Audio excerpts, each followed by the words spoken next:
ஒரே நாடு, ஒரே மொழி, ஒரே கொள்கை, இப்படி எல்லாமே சொல்லிட்டு இருந்தா ஈஸியா இருக்கும் அரசியல் எல்லாருக்கும். ஆனா இங்க அப்படி கிடையாது. இது பல்வேறு வகையான மொழிகளும் இனக்கூறுகளும் இருந்த ஒரு நாடு இது. இங்க அரசியல் பண்றது அவ்வளவு சாதாரண விஷயம் இல்ல. ஒருத்தர் வராருன்னா அவர் எவ்வளவு புரிதலோட, எவ்வளவு தெளிவோடு, எவ்வளவு படிச்சு, எவ்வளவு புரிஞ்சுக்கிட்டு வெளியே வந்திருப்பாரு.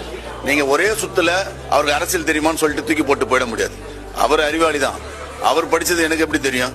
அவர் வர்றாருன்னா இவ்வளவு பெரிய விஷயத்த தூக்கி போட்டு வெளியே வர்றாருன்னா, சரி நான் அவன் கேட்கறேன், இந்த வேலையை தூக்கி போட்டு நீ வெளியே வா, அரசியல் பண்ணலாம் வா, ஊரா போயிட்டு கிராமமா போய் அரசியல் பண்ணலாம் வான்னு உன்னை கூப்பிட்டா நீ வருவியா? வரமாட்டேன். ஏன்னா நமக்கு தேவையான நிறைய விஷயங்கள் இருக்குது.